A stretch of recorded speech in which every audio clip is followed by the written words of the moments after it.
you doing? It's me, Nadia. So we're going to go ahead and get into the topic of the video. So somebody asked if there's any tips and tricks on how I, kind of keep myself motivated, how I keep myself going, and if I feel myself getting into a funk, how I get myself out of it. First of all, I want to make a disclaimer that this is just my opinion, and what works for me might not work for you. That's my first thing. But it never hurts to just hear other people's perspectives and then take in what you feel like will work for you and decide what you want to try for you. And I also am a big advocate about, listening to yourself, listening to your intuition, and knowing that you really do have the answers within. That takes a lot of practice and work, and with age, it will get better.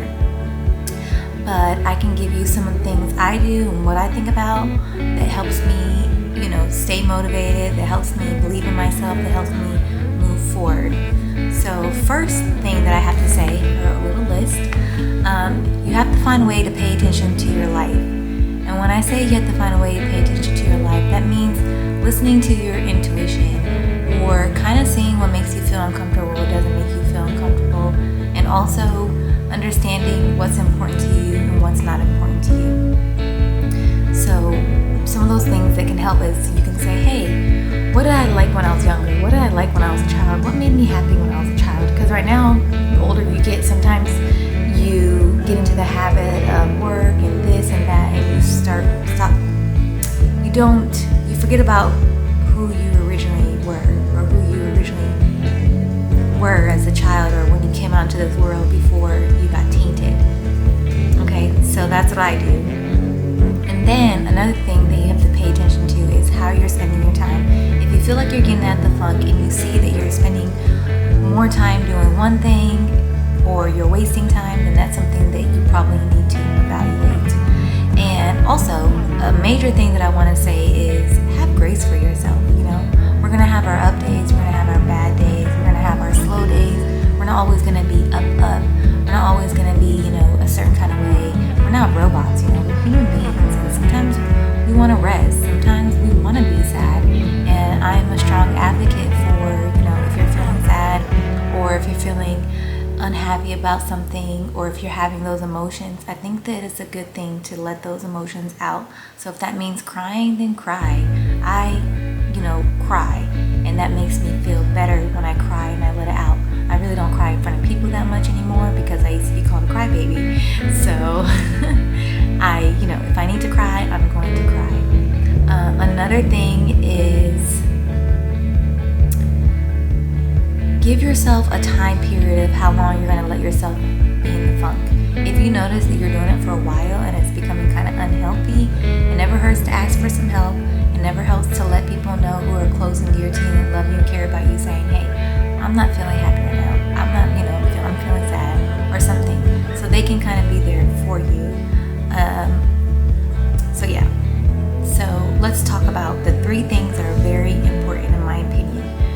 The number 1 thing is your mind. Whatever you create in your mind, whatever you think in your mind, usually progresses to what kind of choices you make and how you live your life.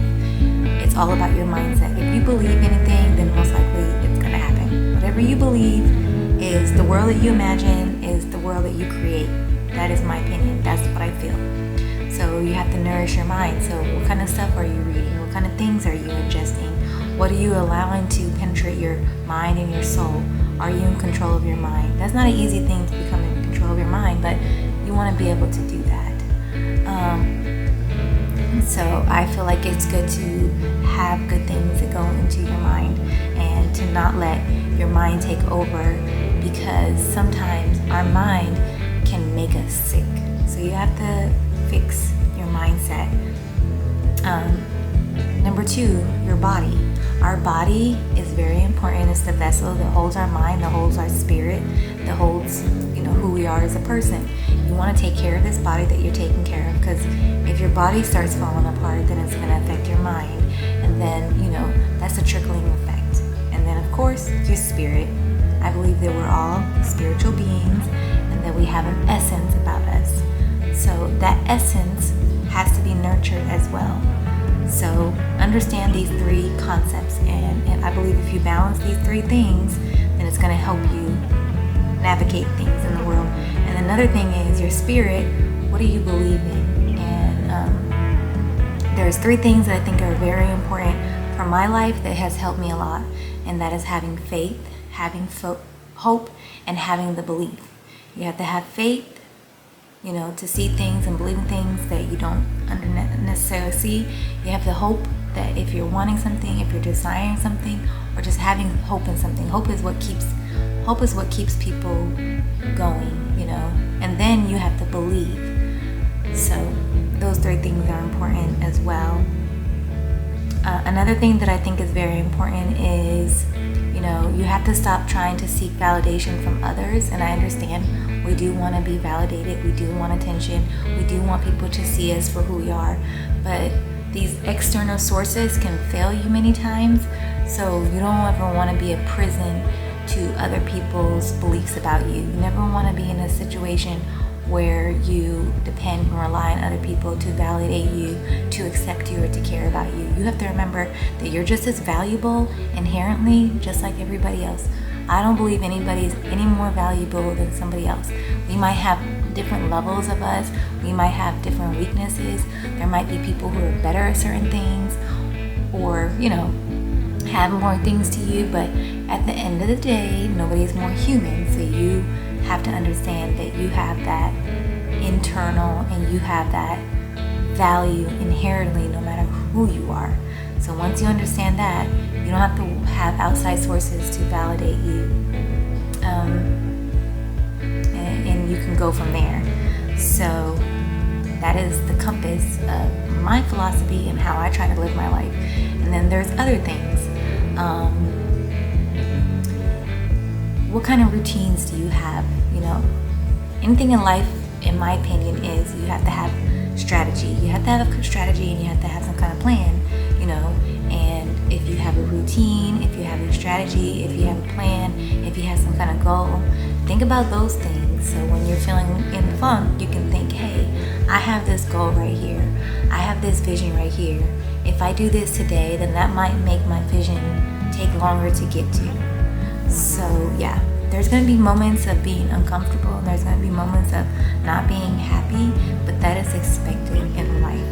When you have faith, when you have hope and belief, as well as strong mind, working your body and your spirit, and if you are strategic, if you do things the right way, if you try to live a life that's peaceful, moral compass, not try to do things wrong, and let's say, you have those things, then most likely you're going to be able to ground yourself. So that's another thing, is always try to stay grounded, and not to be hard on yourself, not to be in your head so much to the point where you're constantly nitpicking yourself. There's different aspects of ourselves. We have a voice in our head sometimes that tells us all these horrible things, that just wants to magnify all the negative things of who we are and what we are. And if you listen to that too much, then that can maybe make you not want to perform, not want to enjoy life, not want to do certain things. And then you have the other side of you that you have to tell yourself, no, these things might be a part of who I am, and that's why, you might be feeling any kind of negative feelings, but you have to have something that overpowers that, or trumps that, and I believe that is confidence. And so there's another thing that I think is very important. You can have confidence in yourself, but for me, what helps me the most is knowing that I have God by my back, and I have that confidence in God. I know that I can fail myself. I know that my family can fail me. I know that my friends can fail me. I know that this life can fail me, but I do believe that God's never going to fail me. So I have that confidence in God. And so me knowing that I have my source, that I have my connection with my source, it gives me a little peace. It gives me a little peace of mind. And then the other thing that helps me stay grounded, other thing that helps me keep going and never staying in the funk, is that I believe that I deserve good things, I believe that I deserve a good life. I believe that I should be happy. I believe that I came into this world not to suffer constantly. I believe that I deserve to have joy. I believe that I deserve to have peace. Now, I don't say that I'm going to have it 24/7 every single day, but I feel like that it should be balanced. And so, since I have that strong belief, I'm going to try my best to nourish myself in those kind of ways. So anyways, that's just how I keep myself going. I don't rely on outside sources to validate me. I don't think of myself as a person that, I don't think of myself of, if I have this and if I'm like this kind of person, then I'm valuable. No, I feel like the moment that I was born, Nadia is fabulous, okay? And you can call that narcissistic, you can call that self-centered, whatever, but I feel that same way about you. I feel that same way about everybody. I feel like all of us coming out, I feel like all of us are fabulous, because if we weren't so fabulous, then why would we be born? Yeah. Why did we enter this life, and why are we born if we weren't fabulous? Obviously, we're chosen to live. Have you ever thought about that? Yeah, you're chosen to live. You were given the gift of life.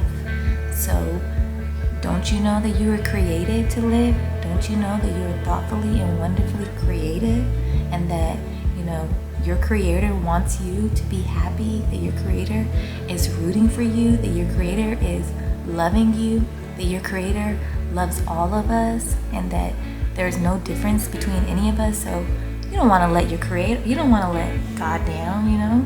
You want to show God like, hey, I'm in it to win it. You feel me? So yeah, that's pretty much it. I'll see you next time. Bye.